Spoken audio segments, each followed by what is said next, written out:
ditundukkan, ditaklukkan oleh panglima perang yang gagah berani, Tharik bin Ziyad dan Musa bin Nusair.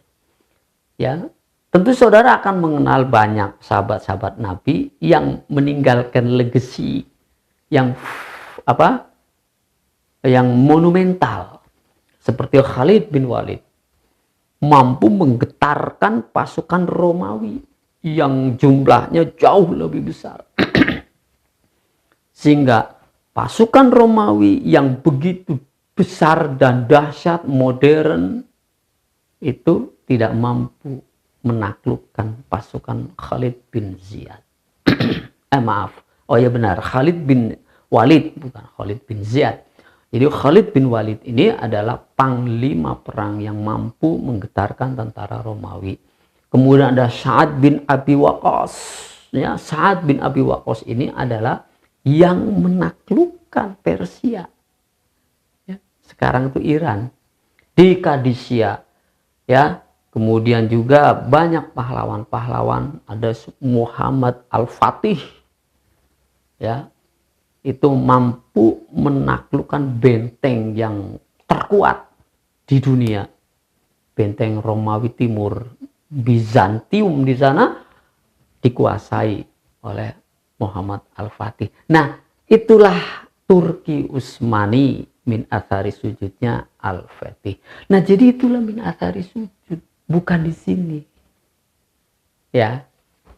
Bukan di situ letaknya. Min athari sujud adalah peradaban Islam yang begitu panjang berabad-abad, ya, yang hari ini tinggal budaya dan tradisi keagamaannya saja. Ya. Tinggal aliran-alirannya saja, tinggal faham-fahamnya saja yang tersisa. Ya. Nah, itulah sebabnya maka ajaran ilahi yang dibawa oleh Rasulullah itu, ya, ujungnya apa? Peradaban tidak mungkin dibangun oleh sebuah yayasan, oleh sebuah aliran, oleh sebuah firqah. Jadi peradaban ini dibangun oleh orang yang memiliki kuasa.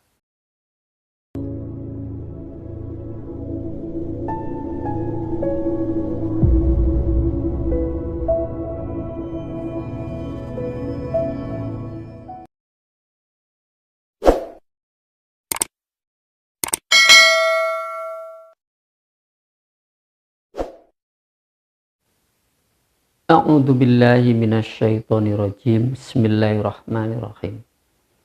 Assalamualaikum warahmatullahi wabarakatuh.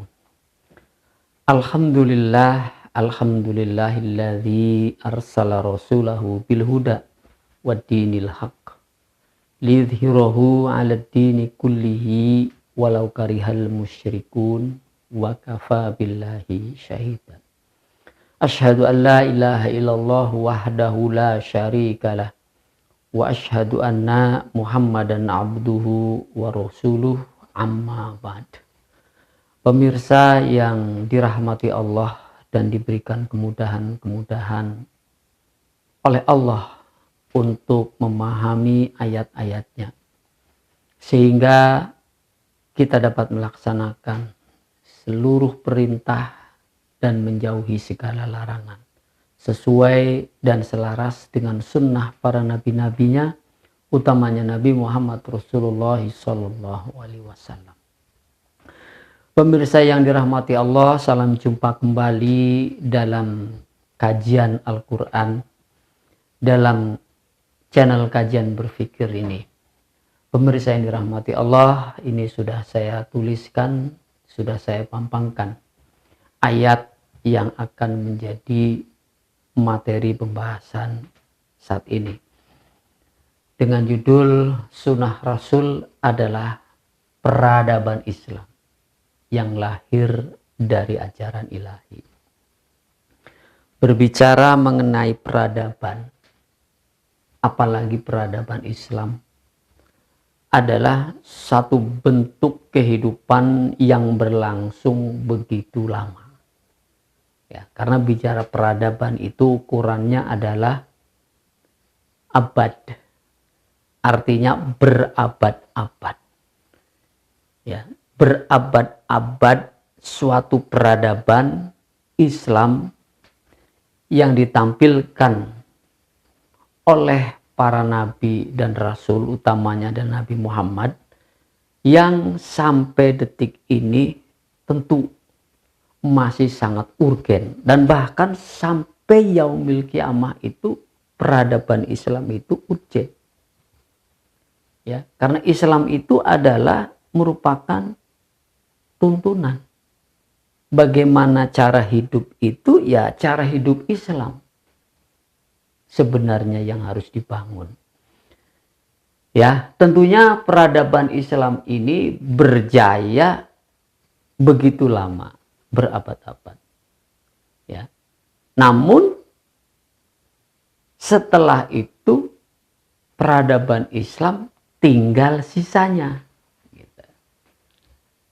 Peradaban Islam yang begitu tinggi, peradaban Islam yang begitu mulia, peradaban Islam yang membawa dampak positif bagi kehidupan manusia ini, ya, saat ini dan hari ini tinggal apa? Bekas-bekasnya saja. Ya. Tinggal tradisinya. Tinggal apa? Keagamaannya saja. Ya. Itu yang tersisanya. Maka nanti di sini akan dijelaskan dalam ayatnya. Ya. Baik, saudara pemirsa. Nah, peradaban yang dibangun oleh Nabi Muhammad Rasulullah Shallallahu Alaihi Wasallam itu jelas adalah peradaban Islam yang sumbernya dari ajaran ilahi. Mana sumber ajaran ilahi itu? Ya, adanya di dalam dinul Islam. Dari mana dinul Islam kita dapat melacakinya? Ya tentunya dari Al-Quran. Begitu saudara. Jadi kalau kita ingin memahami dinul Islam, sumbernya tidak lain dan tidak bukan adalah Al-Quran. Sumbernya yang paling valid, yang paling pokok, yang paling utama adalah Al-Quran.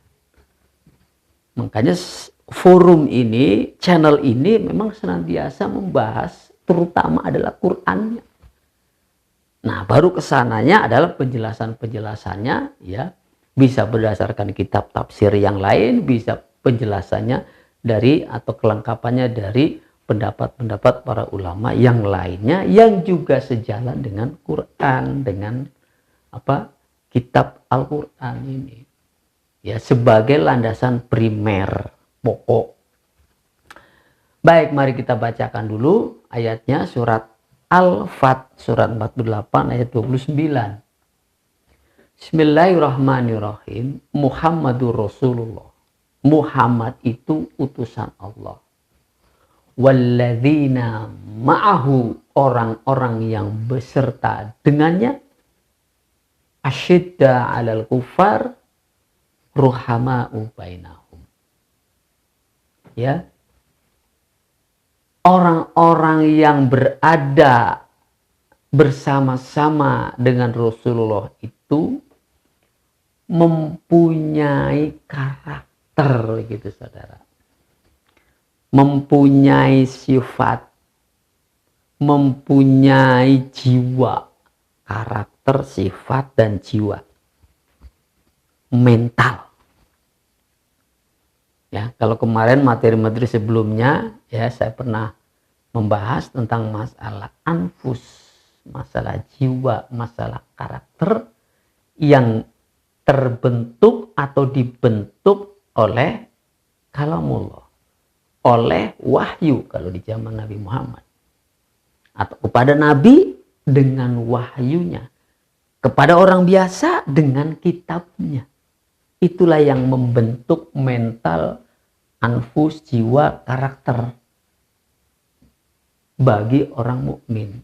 Nah, apa mental dan karakternya itu adalah asyidda 'alal kufar ruhama bainahum.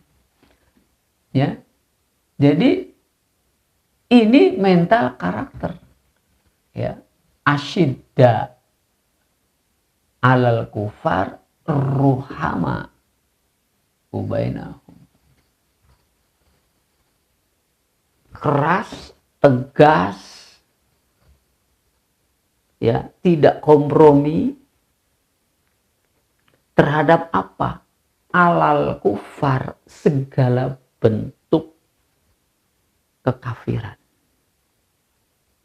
Ya, jadi udah segala bentuk kafiran, apa aja yang bentuknya kekafiran, maka ditindak oleh Rasul dan para pendukungnya. Jadi pakai tindakan Rasul tuh. Ya, namun sebaliknya, ya, sangat mencintai, sangat proaktif, sangat menyayangi, ya, terhadap, nih, ruhama kan menyayangi, bainahum, di antara sesama mereka. Muncul kasih sayangnya itu terhadap sesama mereka karena apa? Ya karena memang mentaati, tidak kafir. Mentaati Allah dan Rasulnya, ya, maka yang timbul di situ adalah kasih sayang sama mereka. Nah, itulah mental dan karakternya. Ya, para mukmin itu mental karakternya seperti itu, ruhamau bainahum asyidda al kufar. Makanya dakwah itu amar ma'ruf nahi mungkar. Ya, amar ma'ruf bertindak ruhama, nahi mungkar bertindak keras, tegas terhadap segala kemungkaran yang ditimbulkan oleh orang-orang kafir. Jadi dua sisi gitu saudara. Ya, kalau cuman amar ma'ruf doang nggak akan ada bekasnya, tidak ada shock terapinya kepada orang-orang kafir. Karena orang-orang kafir itu adalah sifatnya menyengaja mengingkari. Karena orang kafir itu, ya, tahu itu adalah perbuatan yang mungkar. Ya. Jadi kalau orang melakukan perbuatan kemungkaran karena tidak tahunya, itu Allah mudah memaafkannya. Tapi kalau orang kafir, pengingkaran itu adalah orang yang melanggar karena dia tahu. Begitu. Nah, makanya di situ nahi mungkar. Ya. Mencegah, ya, mengantisipasi, bahkan melarang tindak tegas ketika kafiran itu telah dilakukan, baik sebelum maupun sesudah itu, ya, adalah asyidda. Tindakan pencegahannya ada, tindakan pelarangannya ada. Begitu saudara. Nah, sifat mereka itu, ya, sifat mereka itu, ya, dalam apa? Dalam apa? Tarohum ruka'an sujada. Kamu melihat mereka sujud, ya, sujada yabtahu nafadlam minallahi waridwana. Tarohum ruka'an, seruku, sesujud dengan Rasulullah. Ya, Rasul ruku, pengikutnya ruku. Rasul sujud, pengikutnya sujud. Itulah bentuk ketaatan kepada Allah dan Rasul. Seruku, sesujud, yabtahu nafadlam minallah. Untuk apa? Tujuan mereka semua adalah untuk mencari kemuliaan dari Allah, waridwana, dan juga keriduannya. Simahum fi wujuhihim min atharis sujud. Tuh, ada pada diri mereka, ya, pada diri mereka adalah tanda-tanda bekas sujud. athari sujud, bekas sujud. Kita tidak bisa melihat dan tidak ada informasi bahwa para sahabat itu baik tabiin maupun tabiin itu ya yang jidatnya hitam. Nggak ada informasi. Ya. Selama-lamanya sujud juga istilahnya kan yang nggak menjadikan jidat ini hitam, kening maksudnya. Nah, jadi kalau memahami ruku dan sujudnya sebatas sholat 5 waktu atau sholat sunnah, ya, maka ada memang orang yang memaknainya secara fisik. Artinya muka wajah ini yang kemudian ada yang hitam tandanya di keningnya, ya, karena memahami secara fisik. Dan memahami sholatnya, ruku dan sujudnya itu memahaminya adalah sebatas sholat 5 waktu. Kan bukan itu. Ruku sujud yang dimaksud adalah bagaimana mereka beraktivitas. Semuanya seruku sesujud. Bagaimana mereka mengabdikan dirinya kepada Allah, hanya Allah dan Rasul yang mereka taati. Jadi seluruh segi kehidupannya. Lantas bagaimana mengenai min athari sujud, bekas-bekas sujud? Ya, yang tadi saya di muka. Bahwa Islam peradaban yang begitu lama, begitu berabad-abad itu yang sekarang tinggal sisanya. Bekas-bekas sujudnya. Saudara bisa lihat bekas sujudnya Thauriq bin Ziyad beserta rekannya Musa bin Nusair mampu menjejakkan kakinya di Eropa dan memperluas kuasanya, pengaruhnya di Eropa. Ya, sampai ada masjid yang besar, Masjid Cordova. Itu min athari sujud namanya. Begitu saudara cara memahami min athari sujud, ya, itu Masjid Cordova. Dulu ada Granada di sana, dulu ada Cordova di sana, yang kemudian yang sekarang ini dinamakannya bukan itu lagi, ya, itu Spanyol, ya, Eropa ditundukkan, ditaklukkan oleh panglima perang yang gagah berani Thauriq bin Ziyad dan Musa bin Nusair. Ya, tentu saudara akan mengenal banyak sahabat-sahabat Nabi yang meninggalkan legasi yang yang monumental seperti Khalid bin Walid mampu menggetarkan pasukan Romawi yang jumlahnya jauh lebih besar sehingga pasukan Romawi yang begitu besar dan dahsyat modern itu tidak mampu menaklukkan pasukan Khalid bin Ziyad. Khalid bin Walid, bukan Khalid bin Ziyad. Jadi Khalid bin Walid ini adalah panglima perang yang mampu menggetarkan tentara Romawi. Kemudian ada Sa'ad bin Abi Waqqas. Ya, Sa'ad bin Abi Waqqas ini adalah yang menaklukkan Persia. Ya, sekarang itu Iran. Di Qadisiyah. Ya, kemudian juga banyak pahlawan-pahlawan. Ada Muhammad Al-Fatih. Ya, itu mampu menaklukkan benteng yang terkuat di dunia. Benteng Romawi Timur, Bizantium di sana dikuasai oleh Muhammad Al-Fatih. Nah, itulah Turki Utsmani min athari sujudnya Al-Fatih. Nah, jadi itulah min athari sujud, bukan di sini. Ya.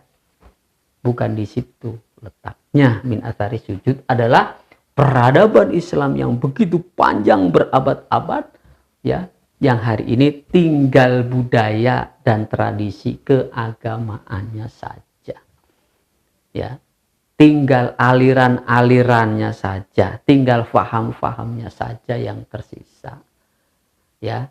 Nah, itulah sebabnya maka ajaran ilahi yang dibawa oleh Rasulullah itu ya ujungnya apa?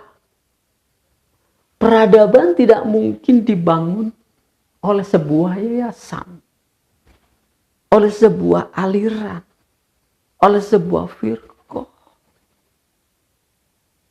Jadi peradaban ini dibangun oleh orang yang memiliki kuasa. Jadi Islam memiliki kekuasaan. Makanya di sini ada fase-fase yang harus diperhatikan. Ada fase nubuah, ada fase khilafah, ada fase imamah. Ini adalah fase-fase di mana Islam memiliki kekuasaan. Ya. Karena budaya itu sangat berpengaruh kepada kekuasaan. Jadi orang yang memiliki kuasa itulah yang mampu merubah budaya dan melahirkan peradaban. Ya, apakah peradaban hak ataukah peradaban batil, kedua-duanya adalah kekuasaan. Ya. Kalau tidak memiliki kekuasaan, ya dia hanya bikin tradisi. Budaya tradisi yang ada. Bukan membangun peradaban. Kalau peradaban itu ya adalah memiliki tangan kekuasaan. Nah ini nubuah di masa kenabian Rasulullah membangun Madinah. Punya kuasa. Di zaman khalifahan, ya, dinasti Umayyah, dinasti Abbasiyah, ya punya kekuasaan. Ya, di Turki juga begitu. Dinasti Imamah. Ya, atau dinasti kesultanan sama. Nah, jadi semuanya ini adalah lahir sebuah peradaban dari kekuasaan. Jauh sebelumnya Islam berkuasa juga peradaban juga yang ada. Ya. Romawi punya membangun peradaban. Ya, Cina juga punya peradaban. Dibangun oleh kekuasaan. Nah, tentunya peradaban yang dikehendaki oleh semua manusia ya, peradaban yang baik. Nah, peradaban yang baik itu ya peradaban Islam. Cuman belum tentu semua manusia itu menerima Islam. Itu masalahnya kan. Makanya ada di sini dakwah ruhama'u bainahum asyidda 'alal kufar ruhama'u bainahum. Jadi harus perimbangannya ada. Jadi untuk memiliki kuasa ya dakwahnya ini. Dakwah Rasul itu begitu. Amar ma'ruf nahi mungkar. Ya, karena nggak bisa memiliki kekuasaan, membangun kekuasaan itu hanya dengan ruhama ubainahum. Dia mesti ada imbangannya, yaitu syidda 'alal kufar. Ya karena memang hak batil itu nggak ketemu, nggak bisa ketemu hak dan batil itu. Hak sendiri, batil sendiri, nggak bisa kompromi antara hak dengan batil, nggak ada. Kan sudah dikasih tahu, wala talbisul haqqo bil batil wa taqtumul haqqo wa antum ta'lam. Ini peringatannya kepada orang mukmin. Jangan kau campur adukan hak dan batil. Karena haknya nggak mau bercampur dengan yang batil. Ya, yang batil pun juga sebenarnya nggak mau mendekati yang hak. Karena memang bertolakan. Begitu. Nah, lalu dzalika masaluhum fit Taurati wa masaluhum fil Injil. Demikianlah sifat mereka, karakter mereka ya, tertulis di dalam Taurat, tertulis di dalam Injil. Ini sampaikan kepada Nabi Muhammad melalui wahyunya oleh Allah. Nah, jadi sama. semua orang mukmin itu ya, pasti punya watak yang sama, punya DNA yang sama, DNA akidahnya itu asyidda 'alal kufar ruhamau bainahum. Seluruh para nabi ya begitu otomatis, baik yang membawa Taurat maupun yang membawa Injil sama. Gitu saudara.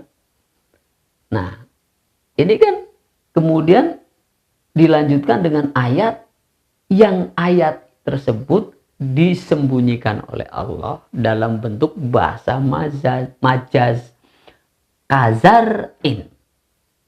Kazarin. Ka menunjukkan bahasa amsal.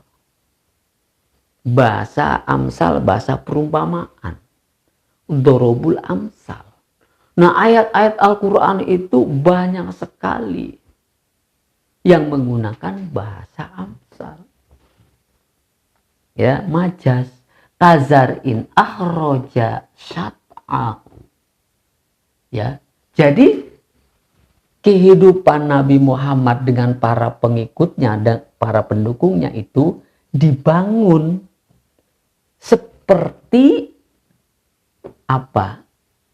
Sebuah sebiji benih zaroh ya, yang mengeluarkan akhroja sat'ahu tunasnya, fa'azarohu kemudian berkembang zaroh itu, fastawa ala suki hingga kuat, besar dan tinggi, fastawa ala suki di atas pondasinya, di atas pokoknya, di atas akidahnya.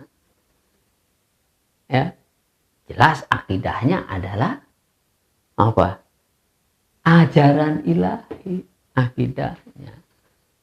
Yang dibangun, yang dipraktekkan dengan dua cara ini.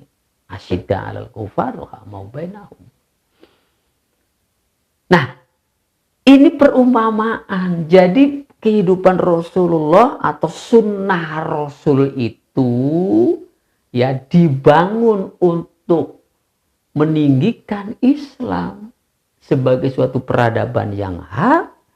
Ya, prosesnya seperti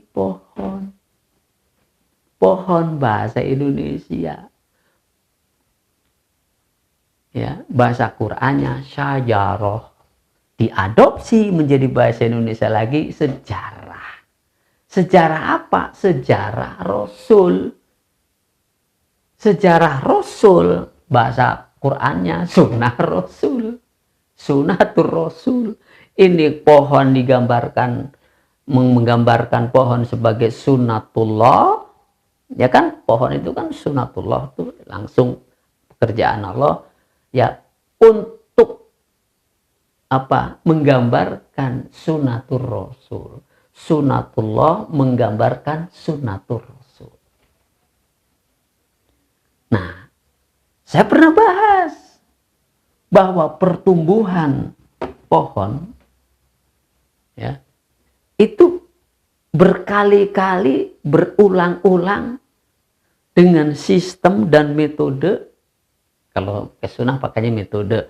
Kalau sistem adalah yang nggak berubah sunnatullah itu. Allati qad khalat min qablu li sunnatillahi tabdila. Jadi sunnah Allah itu nggak berubah. Dia akan berulang dengan proses yang sama. Dari biji muncul tunas, kemudian menjadi batang, batangnya kemudian bercabang, muncul daun, lalu terakhir buah. Itulah syajarah thayyibah namanya. Pohon yang baik, pertumbuhan yang baik.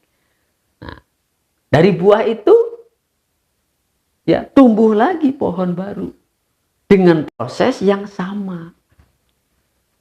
Jadi kalau begitu sunnatullah yang digambarkan dengan pohon itu yang kemudian dimaksudkannya adalah sunnatur Rasul. Nah, sunnatur Rasul ini ya, membangun peradaban, membangkitkan peradaban Islam berdasarkan ajaran ilahi, pasti bisa berulang lagi. Dan itu kehendak Allah. Persoalannya kehendak Allah dengan kehendak kita ini sama enggak?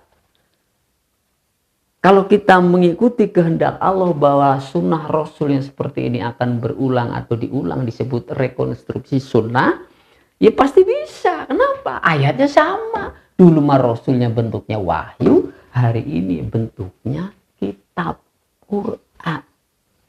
Pakainya ayat ini juga. Rasul dulu praktekin wahyu, yang kalimatnya seperti ini. Dan kalau kita menghendaki dan kita mau, prakteknya ya ayat ini juga. Itu juga. Makanya Quran itu terpelihara. Yang tidak terpelihara itu adalah tafsirnya. Pemahamannya yang nggak terpelihara. Karena pemahaman manusia, pemahaman kiai, pemahaman ulama itu pasti berbeda-beda menanggapi ayat ini. Keyakinan bahwa sunatullah berulang itu diyakini sama-sama. Kita semua umat Islam yakin bahwa Allah berkehendak lagi seperti itu, itulah Allah. Kita yakin bahwa sunatullah dan sunatul Rasul itu berulang. Begitu saudara.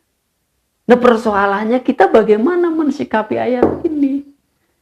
Kalau menginginkan perulangan dan kita sejalan dengan kehendak Allah, nah, lalu di satu sisi kitanya ini berpegang kepada golongan. Yang satu golongan dengan golongan yang lainnya tidak sama. Ya.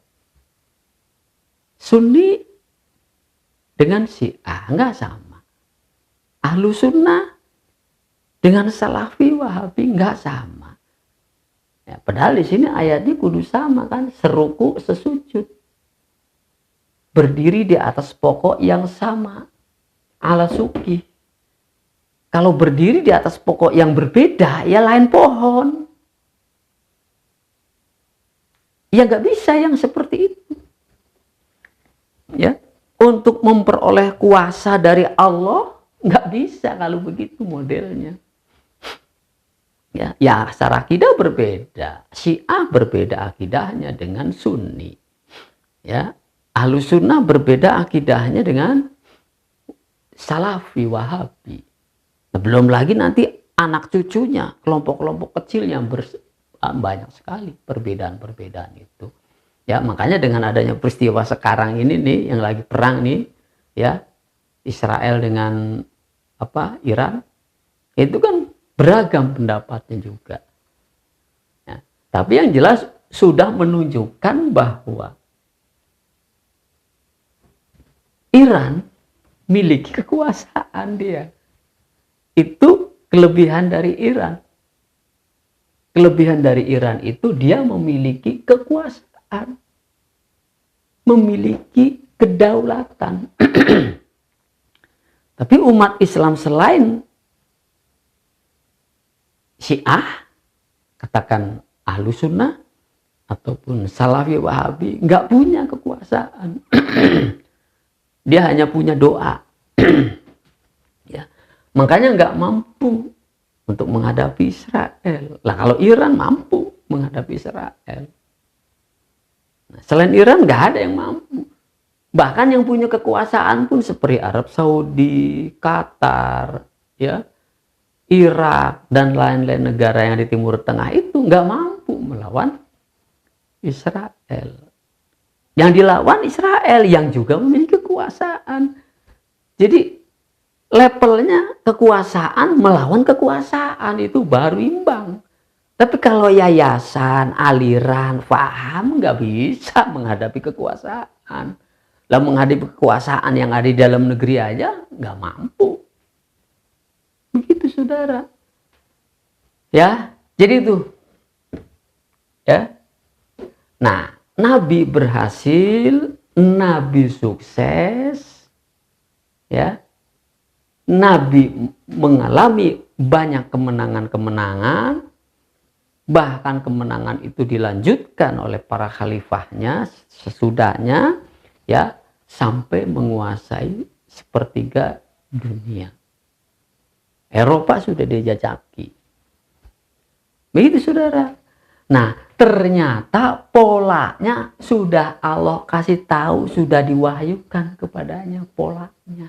Dan pola ini, ya, pola ini kebanyakan umat Islam itu tidak sepakat melaksanakannya. Makanya ya tadi masing-masing firqah mempunyai cara sendiri-sendiri.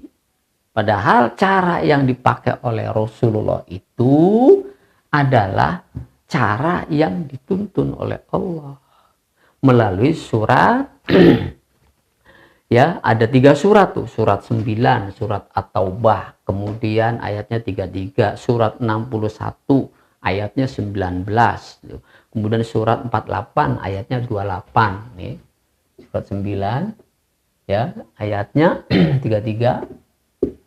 Kemudian surat As-Saff 61 ayatnya ya 19 dan surat 48 ayat 28. Jadi ayat ini bunyinya sama persis kecuali di surat 48 ayat 28. Ya. Huwallazi arsala rasulahu bil huda waddinil haq liyudhhirahu 'ala dini kullihi walau karihal musyrikun. Nah, itu sama bunyinya persis surat 933 dan 6119. Persis bunyinya sama. Kemudian di surat 4828-nya itu di ujungnya ya tidak sama.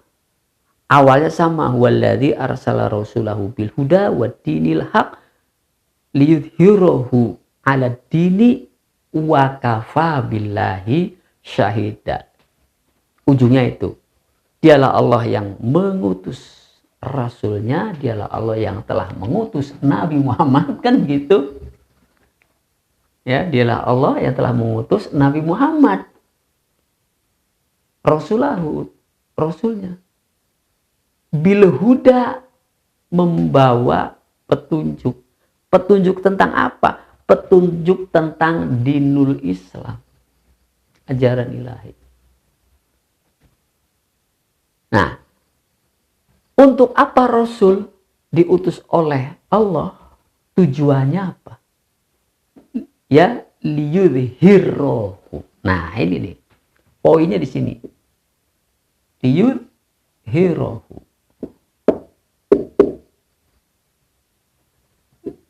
Liyudhhirahu 'aladdin kullihi walau karihal musyrikun. Nah, ini yang Allah kehendaki dan yang kemudian dipatuhi oleh Rasul dan para pendukungnya adalah liyudhhirahu. Asalnya dikata duhur, dohir. Dohir itu artinya apa? Terang, jelas, terang benderang, dohir, nyata. Nah, Islam itu dohir ketika ada kekuasaannya. Kalau kekuasaannya nggak ada, ya nggak dohir namanya. Batin dia. Islamnya hanya batin saja, di batin saja. Maka kekuatannya cuma doa aja. Selemah-lemah iman itu. Berdoa. Ya nggak apa-apa lah. Kalau baru bisanya itu. Nah, kalau yang dohir itu punya kuasa. Untuk apa? Dohirnya Islam itu ya untuk mengungguli, untuk menanggulangi, untuk mengatasi, untuk menekan, untuk mengendalikan din-din yang lain. Ya. Ngomongin din jangan ngomongin agama, saudara. Kalau ngomongin din, ngomongin agama, ya, ini yang terjadinya kasus melulu nantinya antar sesama golongan, antar sesama paham, antar sesama agama. Karena agama itu ada Hindu, ada Buddha, ada Kristen. Ya. Lah kalau dikaitkan dengan ayat ini alal kufar, yang ada nantinya perang terus tuh, perang agama. Ya. Jadi perang agama nantinya itu batil tuh, kafir tuh Hindu, kafir tuh Buddha, kafir tuh Kristen, kafir tuh Konghucu dan sebagainya. Yang ada jadi perang. Gitu.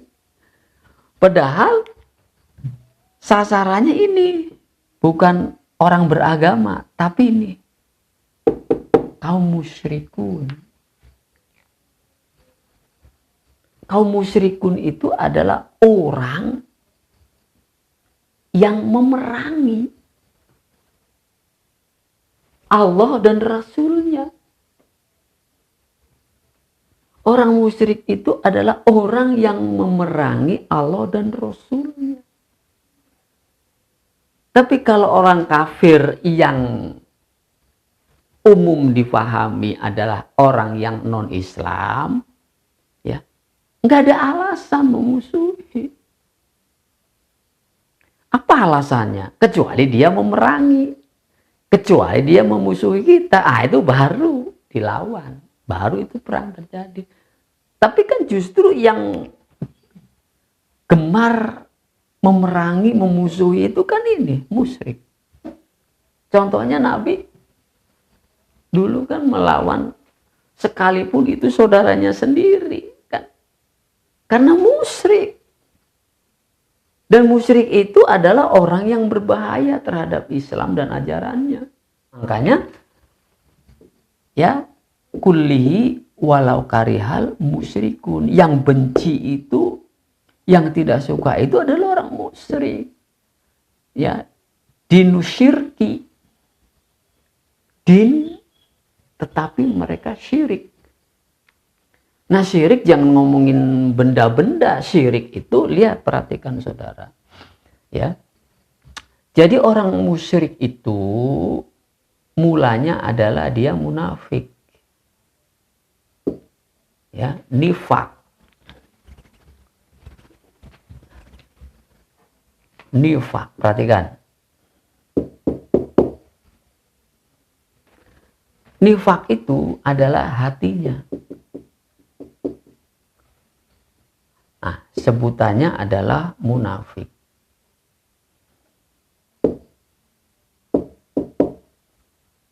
Orangnya yang nifak itu sebutannya munafik. Di dalam hatinya itu dia itu menentang. Tapi nanti mulutnya fasik. Fusuko. Ya. Ini lisannya. Makanya perintahnya begitu. Tabayun, berita yang datangnya dari orang fasik. Ya. Suruh tabayun. Jika datang berita dari orang fasik, maka cek beritanya. Karena orang fasik itu ya biasanya memberitakannya itu tidak sesuai dengan fakta. Ya. Tidak sesuai dengan data, tidak sesuai dengan fakta. Itu biasanya begitu. Kabar bohong, pendusta, itu biasanya gitu. Nah, nanti barulah di sini perbuatannya itu adalah syirik. Makanya sebutannya orang musyrik. Nah, ini perbuatannya, saudara.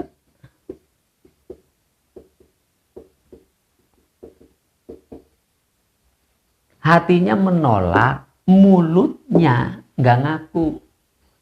Menolak itu kan kafir. Artinya bahasa Indonesianya menolak. Lisannya nerima. Jadi antara hati dengan mulutnya berbeda. Itulah namanya orang fasik. Hatinya nifak, munafik. Lisannya fasik. Nah, perbuatannya dia syirik, musyrik dia. Tuh. Nah, inilah yang disebut kafir hak. Ulaika kafirul hak. Inilah yang sebenar-benarnya orang kafir. ya, laten dia. Jadi orang munafik itu adalah kafir laten. Nah, ini makanya yang diperangi oleh Rasulullah. Orang yang ada di lingkungan Rasul itu sendiri, banyak kan para pengkhianatnya di dalam itu. Ya. Kaum munafik itu, kaum fasik itu, kaum musyrik. Nah, makanya disitulah saya katakan tadi, yang namanya orang kafir yang demikian ini adalah bukan orang yang tidak ngerti, bukan orang yang tidak tahu. Dia justru tahu, dia justru ngerti, tetapi menolaknya, bahkan memusuhinya. Nah, itu, saudara. Ya. Nah, jadi ini bukan 3 orang. Orang munafik sendiri, orang fasik sendiri, orang syirik sendiri. Ini 1 orang. Ya, hatinya nifak, lisannya lisan fasik, perbuatannya mendua. Makanya pengkhianat itu perbuatannya mendua. Syirik itu mendua, saudara. Kesana iya, kesini iya. Ya, ya. Diakui nggak Allah sebagai Tuhan? Diakui. Tapi ditolak perintahnya. Ya kan sama kayak iblis. Iblis itu mengakui Allah sebagai Tuhan, sebagai Rob, sebagai Malik, sebagai Ilah. Tapi dia menolak untuk mentaati Allah. Itulah namanya syirik. Jadi orang syirik itu begitu. Mengakui Allah, iya. Meyakini Allah ada, iya. Tapi menolak ketaatannya kepada Allah. Nah, itu dia yang dimusuhi oleh para nabi dan para rasul. Jadi ini 1 orang. Makanya kan orang nggak bisa lepas dari akdun bil qalbi wa iqrarun bil lisani wa amalun bil arkani. Akdun bil qalbi, akdun itu adanya di dalam qalbi, nggak kelihatan. Keyakinan itu, keinginan itu ada dalam hati. Bil qalbi wa iqrarun, nah baru kelihatan kalau dia ngomong. Iqrar, melisankan, ngomong namanya. Nah, wa amalun bil arkan. Nah, setelah itu baru dia mengamalkan. Jadi ada actionnya. Ya, itulah ibadah. Bagi mukmin, akdunnya A, lisannya A, perbuatannya mewujudkan A.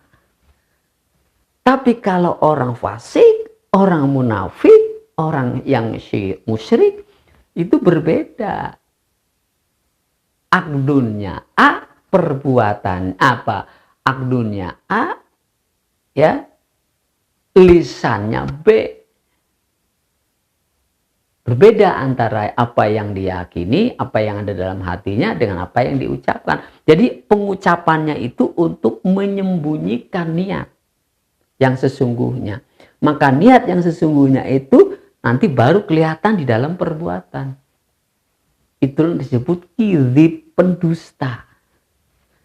Nah, itulah yang banyak digunakan oleh para penguasa-penguasa zalim.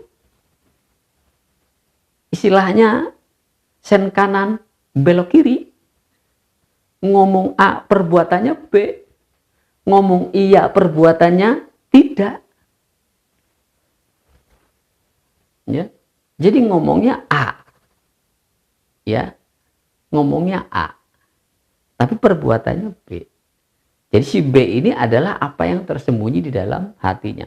Jadi kalau kita ingin melihat orang jahat itu, ya dari perbuatannya. Orang zolim itu dari perbuatannya, jangan dari lisannya. Kalau lisannya itu baik-baik, statementnya baik, ya, indah, menyejukkan, menyenangkan, memberikan harapan. Tapi begitu yang diwujudkan sebaliknya, kecewalah orang banyak. Itulah para pendusta. Yukadzibu biddin. Nah, jadi itu polanya. Yang dilakukan oleh Rasulullah ada 3 pola. Ya, surat At-Taubah ini artinya ya bisa sebutannya juga surat Al-Baro'ah. Tobat membersihkan diri dari segala anasir-anasir negatif tentang Allah, tentang Rasul, tentang Islam. tobat namanya, bersih namanya itu, membersihkan diri. Setelah itu baro'ah. Baro'ah itu ogah, tidak mau menolak segala bentuk kekafiran, segala bentuk kezaliman. Tidak mau berbuat seperti itu. Itu namanya bukti tobatnya, baro'ah dia. Nah setelah itu nggak cukup kalau cuma baro'ah doang. Nggak suka, nggak seneng terhadap segala bentuk kekafiran. Ya. Nah yang dihadapi orang-orang yang berlaku zalim. Nah kalau baro'ahnya menyendiri doang, nggak nyusun barisan, surat As-Saff nih. Surat As-Saff itu surat barisan. Sawu sufufakum. Hadisnya kan begitu. Sawu sufufakum. Luruskan bariskan. Rapatkan barisan. Min tamamis shalah. Itu bentuk untuk sempurnanya sebuah sholat. Nah kalau kita kaitkan kepada as-sholatu imaduddin, sholat itu tiang pokoknya din, ya, akoma, tegaknya, ya, sholat itu, ya, bersamaan, semakna dengan tegaknya din. Orang yang sholat itu adalah orang yang mentegakkan din. Bukan af'alus sholat berarti maknanya. Bukan sholat yang 5 waktu itu yang bisa din itu tegak. Ya. Sholat 5 waktu itu adalah simbolik. Makanya tadi saya katakan, bukan ruku dan sujud secara harfiah. Bukan ruku dan sujud secara mahdiyah. Begitu saudara. Yang menjadikan Islam tegak itu, yang kemudian Islam menjadi peradaban yang besar itu, yang mendunia itu, bukan itu. Itu masih simbolisasi. Bentuk daripada kekuatan Islam itu di situ, di sholatnya. Makanya di dalam sholat itu ada pengimaman. Tempatnya imam itu namanya mihrab. Asal kata dari haroba. Haroba itu adalah perang artinya. Mimnya menunjukkan tempat. Tempat untuk mengkomandoi perang. Perang dengan siapa? Dengan orang-orang musyrik, orang-orang fasik, orang-orang kafir. Kan simbol namanya. Nah prakteknya bagaimana? Ya Rasulullah walladzina ma'ahu itu bagaimana menyebarkan seluruh panglimanya. Khalifah menyebarkan seluruh panglimanya ke segala penjuru. Salat seperti itulah yang din jadi tegak. Bukan yang af'alus sholah secara fikih, bukan. Nah jadi itu saudara, rumusannya susun barisan. Innallaha yuhibbul ladzi. Sungguh Allah sangat amat suka. Yuhibbul ladzina yuqatil fi sabilihi soffan. Ka'annahum bunyanun marsus. Itu Allah sangat suka. Susun barisan. Nah kalau sudah seperti itu, Allah kasih kemenangan. Surat Al-Fat itu. Fatah, kemenangan. Futuh, kemenangan. Itu kan Rasulullah jadi futuh. Nah ini polanya. Sudah ada di dalam Quran. Dulu dipraktekin loh Rasulullah. Maka tinggal ngulang doang. Nah, kenapa jadi Iran yang bisa praktekin itu?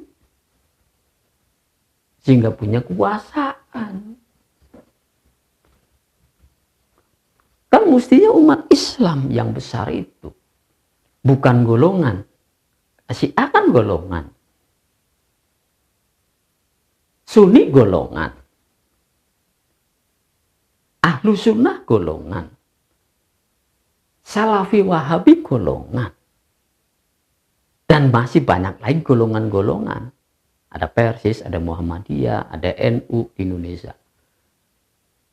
Lah yang nggak bisa. Islam membangun peradaban dengan yayasan, dengan ormas. Nggak bisa. Ormas kok mau membangun peradaban Islam? Nggak bisa. Kecil masalahnya. Dia nggak punya kuasa. Dia ditentukan oleh penguasa. Muhammadiyah, NU, Persis, ya. Ahmadiyah, apalagi HTI, FPI, ya semuanya itu golongan. Nggak bisa, saudara. Makanya kita nih gemes istilahnya kan, ya, pengen bantuin Palestina sulit. Yang ada ya doa paling. Kirim pasukan ya nggak bisa. Satu nggak punya pasukan, kalaupun ada di situ milisi kayak FPI mengirim nggak bisa dia, walaupun punya pasukan nggak bisa. Walaupun ya cuma modal keberanian doang, taktik dan taktik perang kan nggak bisa juga, nggak tahu. Nah yang bisa ngirim tentara ke sana kan, yang bisa ngirim TNI, mengirim Polri kan penguasa. Kalau penguasanya nggak ngirim ya nggak bisa. Ya, kalau mau ngirim prosedurnya lewat PBB. Kita tahu PBB kualitasnya kayak begitu. Sampai sekarang kan nggak selesai. Urusan apapun ke meja PBB perundingan nggak selesai. Jadi kondisi peperangan yang sudah begitu lama, ya, yang tertindas begitu lama di Palestina itu nggak selesai-selesai. Tapi apakah nanti bisa menyelesaikan Iran? Belum tentu selesai juga. Ya.